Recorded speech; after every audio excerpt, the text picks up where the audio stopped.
Hello everyone and welcome back to the Perfect French with Dylane. Today we have a very important lesson. We are going to learn everything about the gender of nouns in French. I know this is a very big subject for French learners. I'm going to try to give you some very specific type of nouns that are always feminine and always masculine. We are going to learn also a few countries. We are going to see a lot. This is going to be a little bit of a long lesson. So just grab a coffee, grab your book, because you have a lot of exercises with this one. And as I said, this is a long lesson, so we are going to go from page 15 to page 23. The list on the book can be a little bit long. Because of that, I'm not giving everything on the video lesson because it would be too long. But you have the audio that you can download after finishing this video, please. The audio only includes the list. This is not an audiobook, and it's only the French word, French list, the French sentences. So a noun in French, just like in English, can represent many things. It can represent an object, un téléphone, a phone, a person, un homme, a man, an animal, un chien, a dog, or a place, une ville, a city, and many more. They are very important in any languages. The more you know, the more you will be able to understand, the more you will be able to express yourself, and the more you will be able to reach the level of fluency, that you want. All the nouns in French are either feminine or masculine, and there is no neutral. Once again, no neutral in French. Everything is masculine or feminine. In this lesson, I try to keep everything with un and une, since we already saw un and une. Also because it's easier to see if a noun is feminine or masculine. We talked about that when we saw un and une yesterday, so I'm not going to come back on that. But I try to use it as much as possible.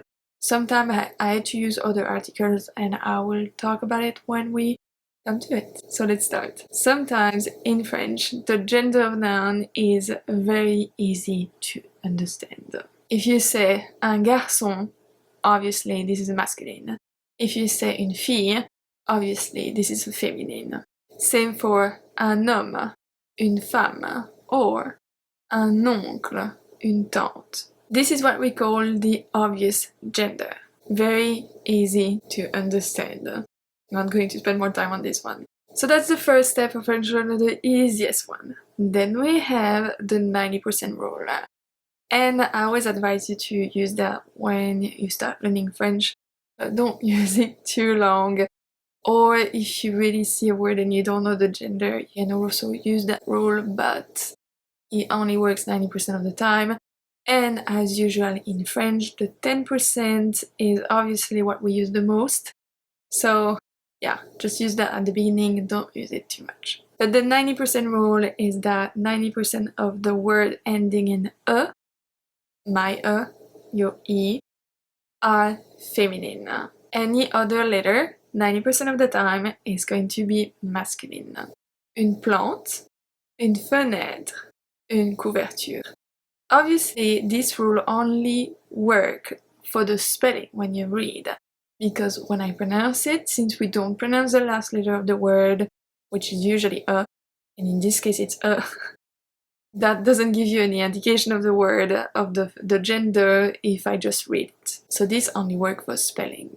And some masculine noun that doesn't end in a, we have un fauteuil, un tabouret, un rideau. So this is easy, this is the 90% rule. Like I said, the 10% are the one that we use the most, so let's not use that one too long. But lucky you, some endings in French are typical for masculine noun and other for feminine noun. We are going to start with the masculine ones. When a noun ends in ACLE, ACLE, it's going to be a masculine noun, such as un obstacle, un miracle, un oracle. I'm not going to give you the translation, otherwise this lesson is going to be too long. The translation in English is always on the screen and in the book. Second one is AGE, âge. Un paysage, un coloriage, un âge, even though there's a little accent on top. We have two exceptions here. We have une page and une plage. They are very close to each other, so make sure to remember together. Then we have AL, al, un cheval, un canal, un journal. Another very specific one is EAU, pronounce O. O. Un morceau, un château, un gâteau. Two exceptions as well. We have une eau and une peau. In the same type as EAU, we have EU pronounced E. Un cheveu, un neveu, un bleu. ET is always masculine as well and is pronounced E. E. We have un tabouret, un fouet, un ticket, which is not a ticket, it's a receipt. We have 7 more. When we have IER pronounced IE, it's also masculine. Un pommier, un papier, un chantier. IN, masculine as well, pronounced un vin, un voisin, un raisin. ISME as well, pronounced isme, isme.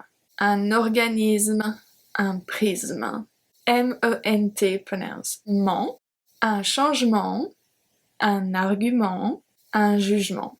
OIR, pronounced war. Un rasoir, un bavoir, un devoir. OU, pronounced ou. Ou, I know that this one is hard. Ou. Un trou, un clou, un hibou. Then we have ON, which can also be EON depending on the word. ON is pronounced on. Un avion, un garçon, un crayon. We have an exception here, it's une prison. Une prison. So besides some very specific ending, we have also topics that are masculine only, such as days of the week. We have le lundi, le mardi, le mercredi, etc. Seasons are always masculine as well. Un été, un hiver, un printemps, un automne. Languages, always masculine. Le français, le russe, le grec. Languages in French do not have a capital letter. Weight and metrics are also always masculine. Un kilomètre, un litre, un gramme. English words used in French are also always masculine, and we have a lot, so those are quite easy. We have un weekend, un email, un parking. Now let's see the feminine nouns. Just like for the masculine ones, we have specific endings that are always feminine, or almost. Ending in ADE, pronounced ad, always feminine. Une balade, une pommade. ALE, always feminine, pronounced al. Une rivale, une chorale, une finale. ANCE, pronounced anse, always feminine as well. Une chance, une nuance, une balance. ENCE, very easy because it's pronounced exactly the same as ANCE, anse as well. Une exigence, une agence, une urgence. ETTE, pronounced et, féminine. Une vedette, une sucette, une vignette. IE are always feminine, pronounced I, only I. Une galaxie, une colonie, une calorie. We have 6 more. IQUE, pronounced ick. Une brique, une manique, une crique. OIRE, pronounced war. Careful that there's a E here at the end. We saw OIR for masculine, this one is a E at the end. Une victoire, une poire, une foire. SION, pronounced zion. Une télévision, une révision, and here because we have 2 S, the pronunciation changes, it's sion, une passion. Also, I know I'm going to get many comments like every day about the way that I pronounce pronunciation. I cannot pronounce it right yet, it will come. There's no need to leave me comments under all the videos where I say it. Sometimes it takes time, learning takes time, it's fine, just, I'm sorry. Then we have TE or TIE, pronounced T ou tiers. Une société, une moitié, une amitié. The exception is un été, which is a season, so it's masculine. Then we have TION, pronounced sion. Une partition, une fraction, une lotion. URE, very easy to pronounce, ur. Maybe not as easy as I thought. Une aventure, une rayure, une voiture. You can pause the video and do the exercises 1.3 and 1.4. Now we have some very specific nouns for professions and people. Some nouns are not going to change depending on the gender, only the article in front is going to change. I'm giving you 4, you have more examples in the book. We have un architecte, une architecte, un collègue, une collègue, un élève, une élève, un enfant, une enfant. So for those, this is very easy, you just change the article in front. But we have a lot of nouns in French that are going to change, especially the one referring to, once again, professions and people. Most likely, we are going to add a at the end, and this will most likely change the pronunciation of the word. It will not change the pronunciation if the word ends with a voyelle, such as un apprenti, une apprentie, un ami, une amie. So here it's all about the spelling. But if the word ends with a consonant, we are going to add a at the end, and this will change the pronunciation. Let's see for T. We have un avocat, une avocate, un étudiant, une étudiante. If you remember on the pronunciation course, I told you that the at the end in French is a little bit like a superhero. That's why I used to explain it to my very young student, and it worked very well. Basically, the just gives power to the letter before that, so the letter before is pronounced, but we don't pronounce the okay? So it's a superhero that stays anonymous. I don't know if that works, but I think I'm crazy. So, un avocat, une avocate. So we pronounce the T at the end, because the gave its power to the letter before, okay? Let's see other consonants. We have un cousin, une cousine. So here pronunciation change as well. Un voisin, une voisine. Un anglais, une anglaise.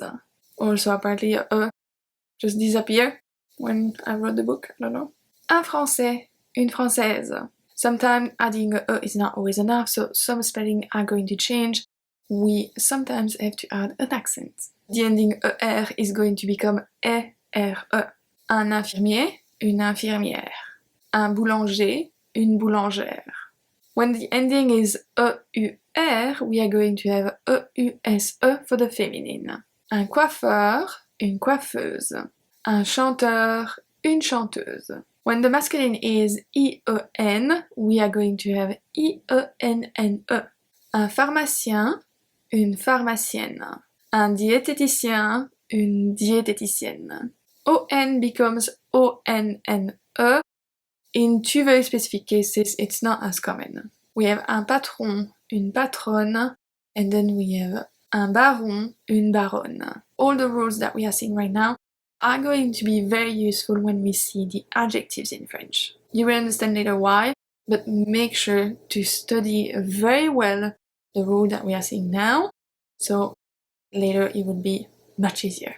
Do you remember in the conjugation course I told you to study very well the present tense because we use it a little bit all the time after? This is kind of the same process here. Make sure to know your basic rules very well because they will come back a lot later. Other ones, we have T-E-U-R becomes T-R-I-C-E, trice. Un acteur, une actrice. Un explorateur, une exploratrice. We have some very specific ones that go from F to V, and I should have added a E here after the V on the book. Just realized that now. We have un veuf, une veuve. Un veuf, une veuve. Same thing for X becoming SE. Un époux, une épouse. The last 2 rules here with X and F are very specific to this, but we'll have more in the adjectives. This is why I include all the type of words at the beginning, because that would be very useful after. When you're good, you can do the exercise 1.5. Another thing that's very fun about genders in French is that countries also have genders. So the country where you live or where you're at now is either feminine or masculine in French. And this is very easy to remember. I told you about the 90% rule. This works as well with countries. So when a country ends with a, it's feminine. When a country ends with anything else, it's masculine. Beside le Mexique. Mexique is masculine, even though this one ends with a. Then we have the plural countries such as United States, Philippines, Netherlands. Those ones are basically just plural. So let's see a few with also nationalities, because of course nationalities are going to change depending if it's a masculine or feminine. So we have l'Algérie. L'Algérie is feminine. I put the F between brackets. We can't really see it with the article because it's L'. And then we see the nationalities. We have un Algérien, une Algérienne. L'Angleterre, féminine. Un Anglais, une Anglaise. Le Canada, masculine. Un Canadien, une Canadienne. La Chine, féminine. Un Chinois, une Chinoise. I gave you 6 more, but there's a whole list on the book, okay? We have les États-Unis, un Américain, une Américaine. L'Inde, féminine. Un Indien, une Indienne.